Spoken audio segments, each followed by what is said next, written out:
This committee will come to order. As we gather today, the war in Ukraine is at an inflection point. In the face of Ukraine's impressive counteroffensive to reclaim its rightful territory, Putin is desperate, forcing unwilling men across Russia to join an illegal and increasingly unpopular war. Buying rockets from North Korea, drones from Iran, staging sham referendums, having people vote but forced at the point of a gun. So phony that even governments friendly to Moscow have said they won't recognize them. Make no mistake, Ukraine continues to face a daily nightmare of shelling, of pulling neighbors and countrymen out of mass graves, of families torn apart and children going to school in basements, of fighting for their very existence. But 7 months into this war, Putin is not where he wanted to be, and that's thanks to the bravery of the Ukrainian people, to more than $15 billion in weapons from the United States, and a strong international coalition. But it is also due to the enormous effort to isolate Russia from international commerce and the international financial system, to strip Russia of revenues, reserves, and access to global markets. So, Ambassador O'Brien, Assistant Secretary Rosenberg, I want to take a moment to commend the Herculean effort that the Biden administration has led to impose unprecedented sanctions on Russia in response to its invasion. Since February 24th of 2022, the U.S. has deployed a sanctions regime that would have been unimaginable a year ago. And of course, that includes not just you, but the hundreds of dedicated personnel at State and Treasury who worked around the clock to prepare sanctions even before the invasion began. Nearly 40 countries have imposed economic costs on Russia for this war.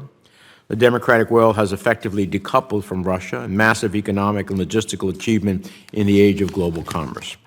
And thanks to our relentless diplomacy, the UK, the EU, Australia, Japan, and South Korea joined the United States in sanctioning Russian financial institutions, including removing 7 of Russia's largest banks from the SWIFT payment system, a move that I championed. Today, more than 1,000 Russians have their assets frozen abroad. More than 1,000 companies have ended operations or withdrawn from Russia. But this is not just about seizing glitzy yachts or forcing oligarchs to unload their Swiss chalets and their British soccer teams. It's about silencing the guns of Putin's military. It's about ending the destruction of homes and hospitals, farms and schools. It's about halting the mass killing of Ukrainians fighting for their homeland.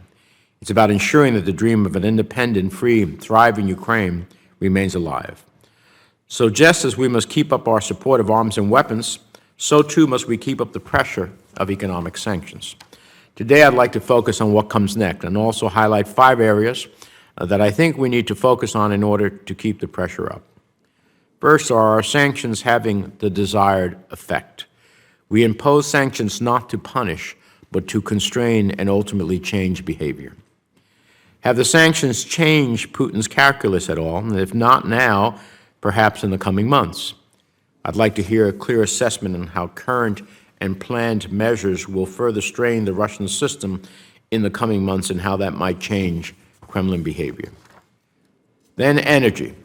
The recently announced price cap on Russian oil is a welcome and creative proposal to deprive Russia of revenue. But how will China and India respond? Will they purchase below the cap or continue to keep Russia's exports afloat? And thirdly, we need to look at the gaps in our sanctions and where tighter alignment would make existing sanctions more effective. Fourth, what can we do to improve enforcement? And this is not only for Putin, but for those enabling him, evading sanctions and feeding his war machine. And finally, I want to hear about our diplomatic efforts, which will be critical in the coming months. Our rigorous diplomacy has made the difference in ensuring that we have not just a united coalition, but one that is willing to act. As we head into winter, Putin is hoping to test our coalition. How do we keep Europe together as energy needs become more pressing and fatigue sets in? We will not only have to maintain our unity, but our willingness to keep meeting the multiple urgent needs facing Ukraine. This is a battle that cannot be won with weapons alone, or diplomacy alone, or sanctions alone. Each of these tools must be used to maximum effort and in coordination.